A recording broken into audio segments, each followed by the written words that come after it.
Sebelum masuk ke materi, kami akan memperkenalkan diri. Perkenalkan, nama saya Raden Randy Yudhistira, no absen 27. Perkenalkan, nama saya Afdal Hafiz Yuwana, no absen 1. Perkenalkan, nama saya Chandra Angkasa Paksi, nomor absen 9. Perkenalkan, nama saya Jati Aryo, nomor absen 14. Perkenalkan, nama saya Moses Timothy Pradipa, no absen 23. Perkenalkan, nama saya Muhammad Fauzi Akbar, no absen 24. Perkenalkan, nama saya Radik Wiranata, nomor absen 26. Saya di dunia ini yang pantas pemimpin Indonesia ya. Yang pantas jadi musuh saya cuma satu, Mas. Siapa itu? Pak Harto.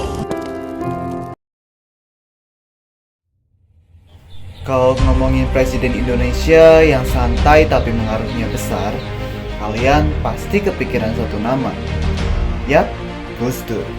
Tapi sebenarnya apa sih yang beliau lakukan waktu memimpin Indonesia? Nah, kali ini kita bakal bahas itu. Jadi, Abdurrahman Wahid atau yang sering dipanggil Gus Dur itu Presiden Indonesia keempat menjabat dari 1999 sampai 2001. Sebelum jadi presiden, beliau dikenal sebagai tokoh penting di Nahdlatul Ulama, salah satu organisasi Islam terbesar di Indonesia. Waktu jadi presiden, Gus Dur berusaha menyelesaikan berbagai konflik yang lagi panas di Indonesia, misalnya di Aceh, Papua, Maluku, dan Poso. Beliau juga dikenal sebagai tokoh yang sangat menjunjung tinggi pluralisme dan toleransi. Di masanya, hak-hak kelompok minoritas lebih diperhatikan, termasuk kebebasan beragama dan budaya untuk etnis Tionghoa. Tapi di sisi lain, masa pemerintahannya juga penuh tantangan politik. Jadi situasinya waktu itu cukup nggak stabil. Setelah dilantik bareng Wakil Presiden Megawati Soekarno Putri, pada 21 Oktober 1999, mereka membentuk Kabinet Persatuan Nasional. Kabinet ini isinya gabungan dari berbagai partai politik yang juga unsur TNI serta non-partai. Tujuannya buat menyatukan kekuatan politik Indonesia setelah masa reformasi.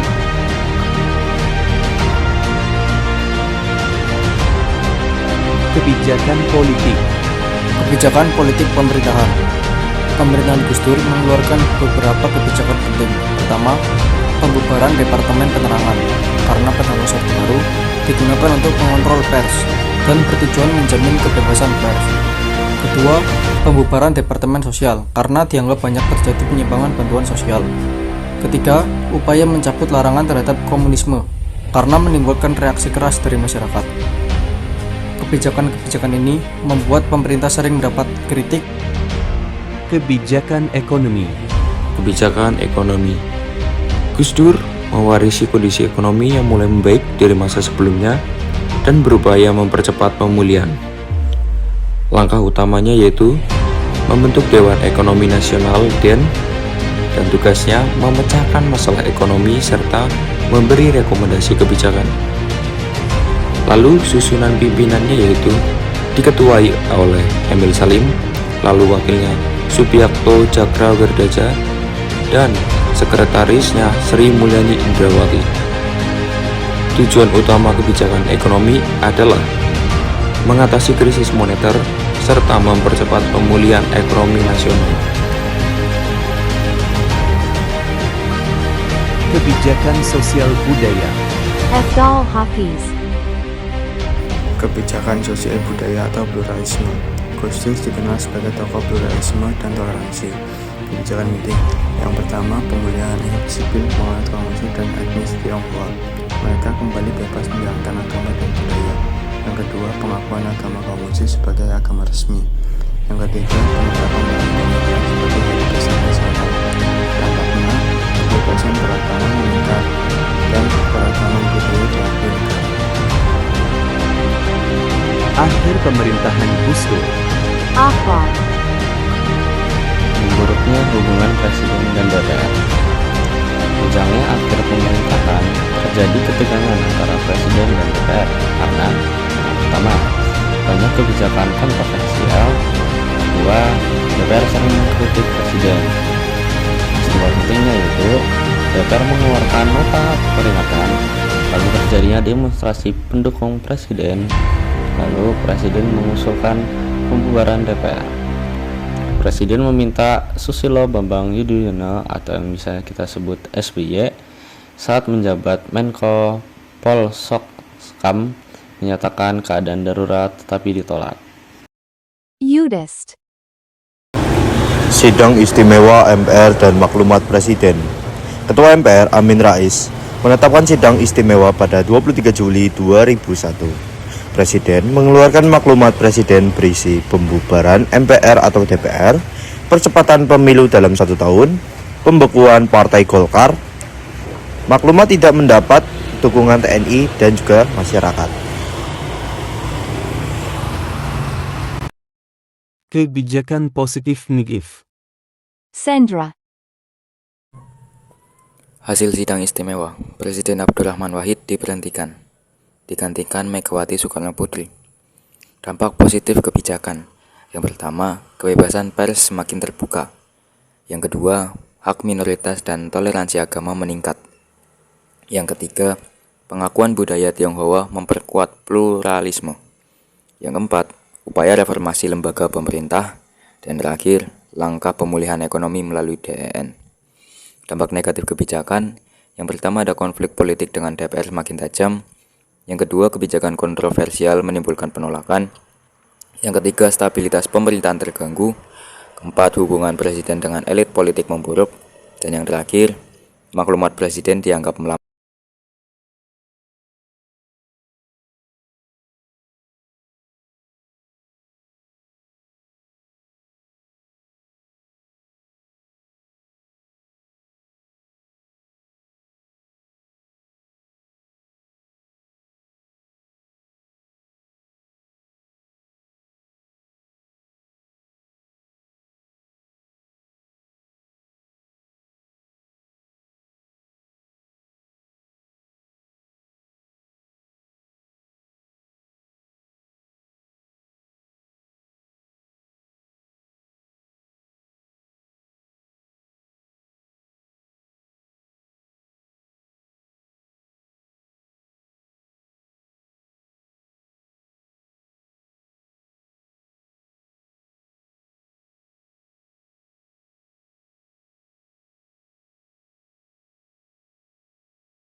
Jadi intinya, masa pemerintahan Gus Dur itu penuh warna.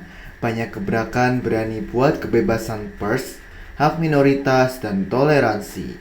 Tapi juga banyak gesekan politik yang bikin suasana panas. Ada kemajuan, ada kontroversi. Kayak sambal, bikin nikmat, tapi kalau kebanyakan, kepedesan juga. Segitu dulu pembahasan kita, semoga makin paham kenapa periode ini penting banget dalam sejarah Indonesia. Kalau sejarah itu pelajaran hidup, berarti kita lagi upgrade otak tanpa perlu update aplikasi. Sedikit pantun sebelum pamit, jalan-jalan ke kota Blitar, jangan lupa beli sukun. Belajar secara bikin pintar, kalau ngantuk minum air dulu, bukan